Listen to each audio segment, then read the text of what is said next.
messieurs, bonjour, ravi de vous retrouver pour cette édition de la mi-journée à la une de l'actualité. 5 nouvelles contaminations au Covid-19 et 10 guérisons dénombrées ce jeudi. Les nouvelles infections concernent 2 cas importés et 3 autres suivis par les autorités. À ce jour, 195 cas ont été enregistrés, 55 patients ont été déclarés guéris. On le verra. Les députés donnent les pleins pouvoirs au chef de l'État pour la gestion de la pandémie du Covid-19. Ils ont adopté hier à l'unanimité le projet de loi d'habilitation qui permet au président Macky Sall de prendre toutes les mesures par ordonnance pour une durée de 3 mois. Et puis, nous vous proposerons dans ce 13h le premier épisode de notre série consacrée aux forces de défense et de sécurité à jour J-2 de la fête de l'indépendance. Cet après-midi, coup de projecteur sur la reconversion des militaires. Ils sont accompagnés par l'Agence pour la réinsertion sociale des militaires. Comment cette reconversion est faite? Quels sont les résultats obtenus? Questions-réponses dans un instant. Voilà pour les titres, mesdames et messieurs. Merci de nous recevoir chez vous et bienvenue. On parle d'abord du projet de loi d'habilitation voté à l'unanimité par les députés. Les parlementaires donnent ainsi les pleins pouvoirs au chef de l'État pour la gestion de la pandémie au Covid-19. Cette loi va permettre au président de la République de prendre toutes les mesures par ordonnance et ce pour une durée de 3 mois, nous dit Sherman Bagay. Le fait a été important et qui mérite d'être souligné car c'est à l'unanimité que les 33 députés présents à l'Assemblée nationale ont voté le texte qui permet au président de la République de prendre toutes les mesures par ordonnance dans la lutte contre le Covid-19 pour une durée de 3 mois. Et les différents présidents de groupes parlementaires qui ont eu à prendre la parole tour à tour ont tous exprimé leur solidarité à l'Assemblée nationale. J'en appelle à la cohésion nationale.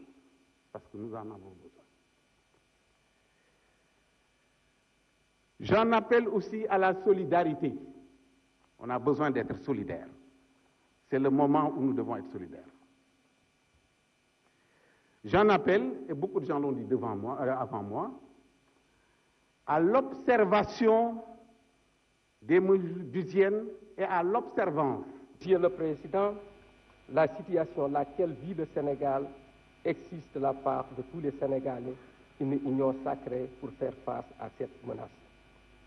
C'est pourquoi je voudrais s'exprimer solennellement au sein de cet hémicycle notre soutien total à l'habilitation souhaitée par le président de la République à travers ce texte de loi pour disposer de moyens et de pouvoirs d'intervention rapides, efficaces et sans obstacle majeur dans le cadre de la lutte contre le Covid-19.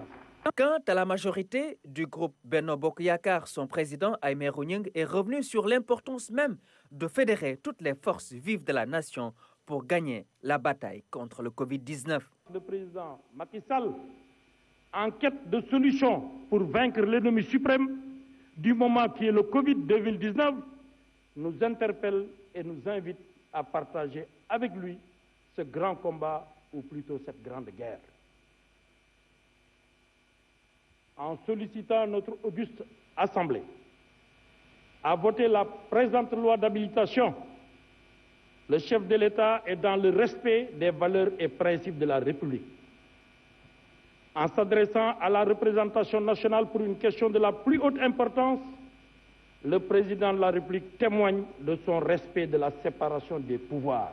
Quant au ministre de la Justice, garde des Sceaux, Maître Malick Sall, dira que devant un dossier vidé, nul besoin de faire une plaidoirie. Autrement dit, le ministre se félicite de cette démarche unitaire des députés de l'Assemblée nationale. Ce que je vois ici démontre à l'envi que le Sénégal est une démocratie majeure, que le Sénégal est un état de droit. Et cela suppose des hommes politiques responsables. Oui, nous l'avons fait en respectant les dispositions de la Constitution de notre pays, qui en son article 77 nous permet de le faire. Je pense que nous avons limité cette habilitation dans le temps, ces 3 mois, mais aussi dans les pouvoirs bien déterminés, dans des domaines bien déterminés. En cela, je pense que nous répondons à l'urgence, une nécessité de pouvoir décider vite et d'aller très vite. Donc aujourd'hui, nous avons donné au président de la République les pleins pouvoirs d'exercer ses attributions dans ces domaines-là. Le texte proposé aux députés justifie toute la bonne foi de l'exécutif et notamment du président de la République. C'est pourquoi le député Abdoumou a proposé un amendement de taille qui enlève tout ce qui est d'ordre juridique et enlève ainsi tout équivoque. Mais aussi pour montrer encore une fois de plus la bonne foi du président de la République, la bonne foi de la majorité, mais la bonne foi aussi de tous les acteurs qui ont eu quand même à répondre à l'appel du président de la République. Nous ne devons pas permettre à certaines personnes de profiter un peu de cette situation pour amener un peu une confusion dans la tête des Sénégalais. Voilà un peu ce qui nous a quand même amené à faire cette proposition d'amendement. Ainsi donc, les députés ont renouvelé toute leur confiance au président de la République, son Excellence Macky Sall, qui va piloter le combat pour vaincre cette crise sanitaire du Covid-19. Après les travaux, un peu plus haut, au 4e étage, l'Assemblée nationale a mobilisé 50 millions de francs CFA. Le chèque a été remis au garde des Sceaux par le président de l'Assemblée nationale pour alimenter ainsi la force Covid-19. Voici donc le chèque, le chèque symbolique. Et puis voilà le chèque qui est encaissable.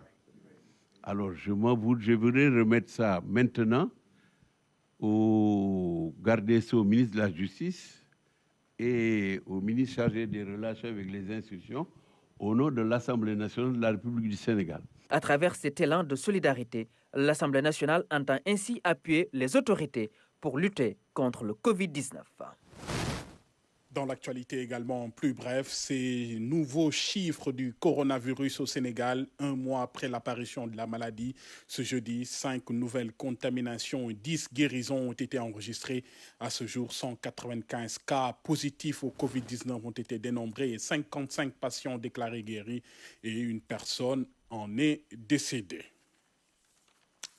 Et puis, le chef du service des maladies infectieuses à l'hôpital Fann rassure quant à l'utilisation de la chloroquine. Le docteur Moussa Seydi s'est prononcé en marge de la conférence de presse hebdomadaire au ministère de la Santé. Voilà ce qu'il en dit. Les patients sous traitement, notamment sous traitement spécifique, tel que l'hydroxychloroquine, guérissent plus vite. Nous l'avons constaté. Mais comme j'ai eu à le dire, en matière de science, la constatation seule ne suffit pas. Il faut faire des recherches poussées avant de valider une attitude. Mais les résultats que nous avons constatés nous rassurent et rassurent toute mon équipe et nous allons continuer dans ce sens. Nous allons même mieux, dans les jours à venir, y associer de l'azithromycine, ce qui devrait nous permettre d'avoir de meilleurs résultats. Mais il faut noter que la prise en charge ne se limite pas seulement au traitement spécifique. Certes, le traitement antiviral permet de raccourcir la durée d'hospitalisation, de guérir plus vite le malade. Mais ce traitement ne serait pas suffisant si on n'y associait pas les autres aspects thérapeutiques, tels que le traitement symptomatique. Même le traitement de réanimation, tel que l'utilisation du respirateur, fait partie du traitement symptomatique. Donc le traitement symptomatique est essentiel. Nous devons en même temps traiter les comorbidités, parce que nous avons des patients qui nous viennent avec beaucoup d'autres pathologies associées, telles que le diabète, l'hypertension artérielle, l'insuffisance rénale, l'hypothyroïdie. Nous devons aussi prévenir les complications, telles que la maladie thromboembolique. Cette maladie peut se compliquer d'embolie pulmonaire et tuer le malade. Nous devons aussi prévenir les surinfections. Chez certains sujets qui ont une atteinte pulmonaire, nous devons donner des antibiotiques pour éviter que la surinfection n'emporte le malade. Donc tout ceci pour dire que la prise en charge, c'est un ensemble, c'est un package. Ce n'est pas uniquement l'utilisation de traitements spécifiques. J'insiste sur un fait. Ces résultats ne doivent pas pousser à l'automédication, qui reste dangereuse. Et c'est pour éviter d'avoir des effets secondaires inconnus et gravissimes peut-être, que nous avons commencé dans un premier temps à traiter nos patients uniquement avec de l'hydroxychloroquine, bien qu'il soit connu que l'association avec de l'azithromycine soit plus efficace. Mais après avoir traité un certain nombre de patients, nous n'avons pas noté d'effets secondaires. Nous sommes maintenant en droit de passer à la deuxième étape. Je voudrais aussi, avant de terminer, souligner que le combat, ce n'est pas le combat de la prise en charge, c'est le combat de la prévention. Et la prévention passe par respecter les mesures qui ont été proposées par le ministère de la Santé et de l'Action sociale. Et on parle à présent de la célébration du 60e anniversaire de notre indépendance. Il a pour thème le rôle des armées dans les questions liées aux pandémies et catastrophes. Thème choisi bien avant la pandémie du Covid-19 à 48 heures de la célébration. Le ministre des Forces armées est revenu sur la pertinence du thème. On l'écoute. Je pense qu'il faut mettre l'accent sur la vision politique du président de la République, Macky Sall, qui a déjà choisi ce thème pour que l'armée réfléchisse. Mais auparavant, il faudrait dire que gouverner, c'est anticiper. Parce que le concept de défense, il a eu déjà à réfléchir à un nouveau concept en revenant sur celui qui était en cours, celui du concept de défense, résultant de la loi 70-23 du 6 juin 1970, qui a été remplacée par l'instruction présidentielle du 5 février 2015, qui met l'accent sur le concept de sécurité humaine dans sa globalité, en laissant à l'armée son action classique de défense du territoire national, mais aujourd'hui de jouer un rôle important pour assurer la plénitude de la sécurité humaine de nos populations en raison des nouveaux défis auxquels nous sommes confrontés. Et cette pandémie fait partie de ces défis. Et l'armée est aujourd'hui prête pour y faire face. L'immersion de ce 13 heures sur la reconversion des militaires ayant terminé leur service dans l'armée. Ils sont accompagnés par l'Agence pour la réinsertion sociale des militaires créée en 2005. L'ARCM a comme principale mission d'accompagner la politique sociale du ministère des Forces armées. L'agence dispose de fermes qui accueillent des militaires stagiaires. Immersion signée Ibrahim Adam. Elle vit ses derniers jours de service militaire. À 1 mois de sa libération, cette jeune fille a déjà assuré sa reconversion. Elle a déjà bénéficié de la formation qualification emploi dans le domaine de l'élevage. La formation dure 45 jours, l'élevage, des bovins et de la volaille aussi. Cette formation nous a permis de savoir comment on doit élever les volailles, de même que les bovins. Comme elle, ils sont nombreux les militaires qui ont réussi leur insertion sociale grâce à l'Agence pour la réinsertion sociale des militaires. La reconversion concerne toutes les catégories des militaires en partance à la retraite. Les hommes de troupe, parce qu'ils partent à la retraite très prématurément.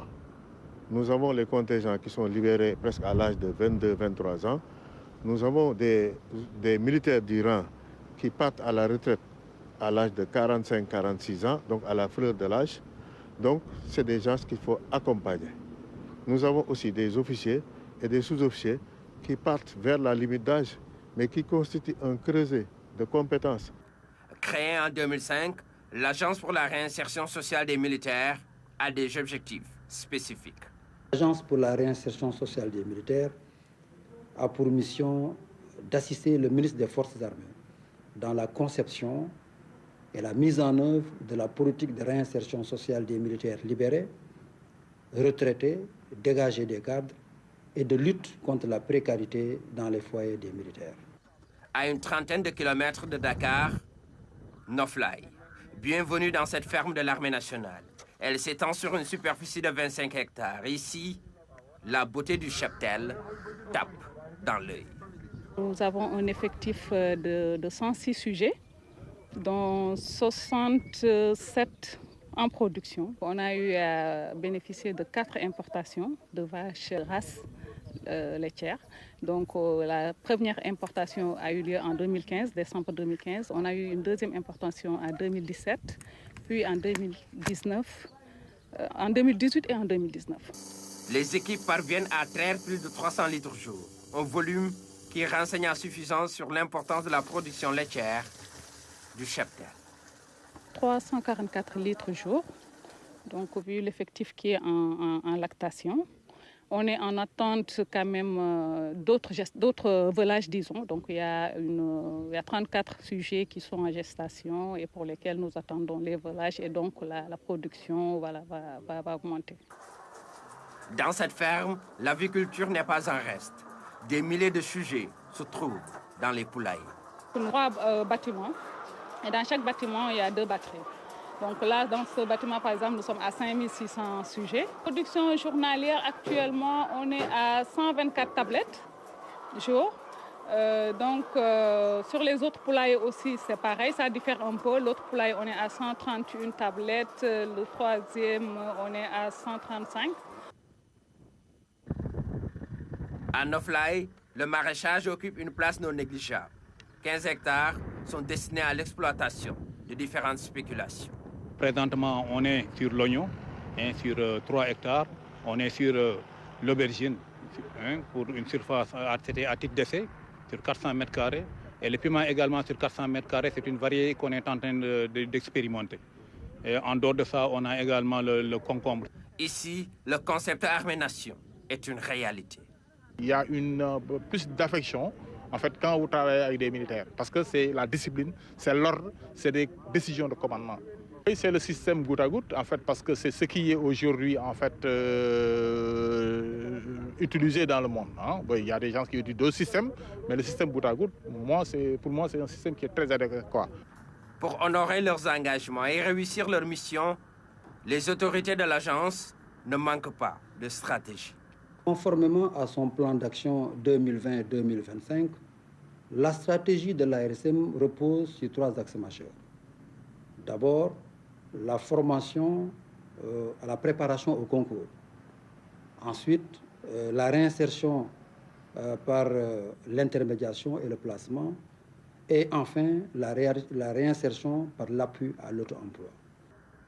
Assister le ministère des Forces armées dans sa politique de réinsertion sociale, le seul objectif de l'agence. Dans ces perspectives, l'ARSM envisage de renforcer ses fermes et d'augmenter le nombre du cheptel. Pendant ce temps, Wagan, le nom de ce taureau, continue de forcer le respect avec son poids lourd.